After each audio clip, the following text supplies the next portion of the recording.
I just got back from Africa almost over the weekend, and I spent a number of hours with certain leaders, theologians, philosophers who are struggling with ending dictatorships and corruption in government in Africa.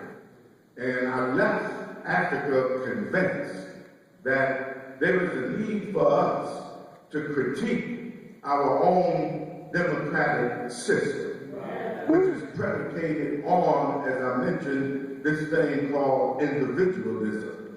And in a capitalistic system, the emphasis is on more money, and more money. So that dignity becomes measured by what you own, how much money you have, the kind of house you live in, and the size of your wealth.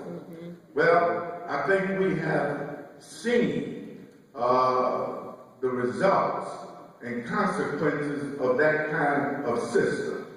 We can pick many different issues, all that we want, but until we get at the core of what these issues are, what they're connected with, we're just going to continue to put band-aids on everything.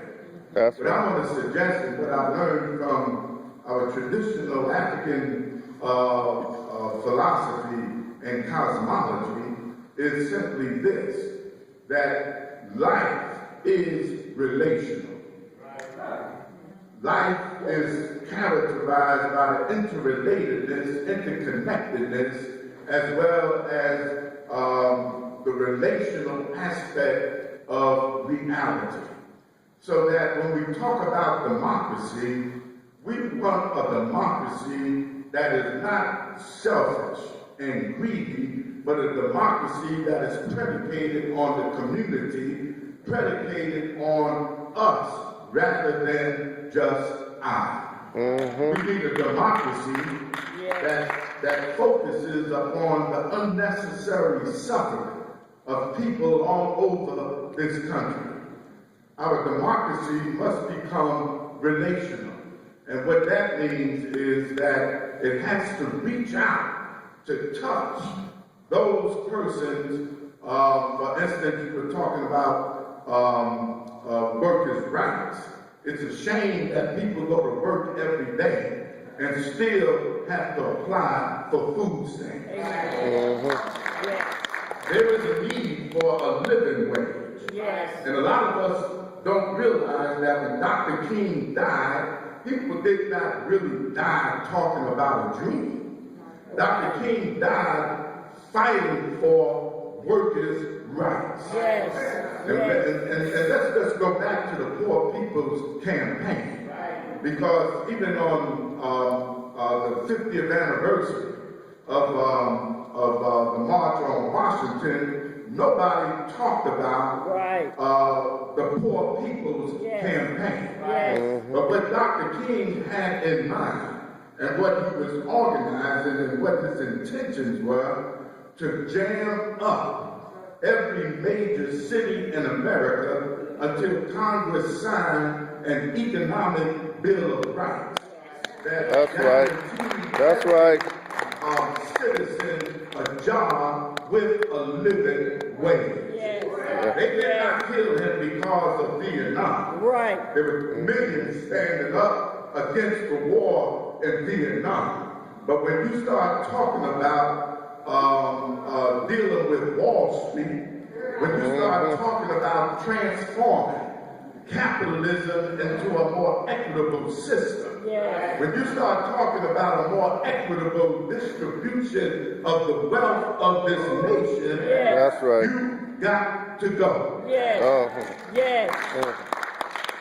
So in a real sense, that was where Dr. King was when he was assassinated.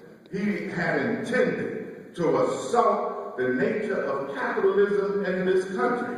And we don't like to talk about the system, but yet it is the system that is raping and assaulting and dehumanizing, depersonalizing people all over this nation. Yes. The 1% and 2% right now are the only ones that emerged from the previous recession with pay increases as high as 8 and 9%, while workers all over this country are having their wages decrease. So we're involved in the struggle, and you've heard all the different cuts that this system is making right now.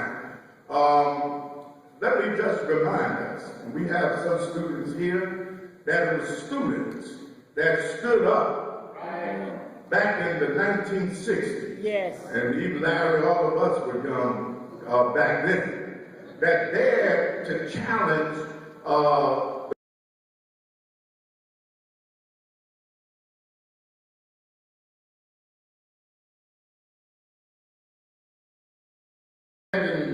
few years ago in Birmingham, Alabama, in that park across the street from 16th Baptist Church, in front of that museum. And suddenly something came over my spirit that said, people died here. That's right. This is in fact holy ground. Yes. And then I tried to imagine what it must have been like in 1960, 61, 62, when people, particularly African Americans, stood up against the apartheid system, facing dogs and billy clubs, having homes and churches bombed.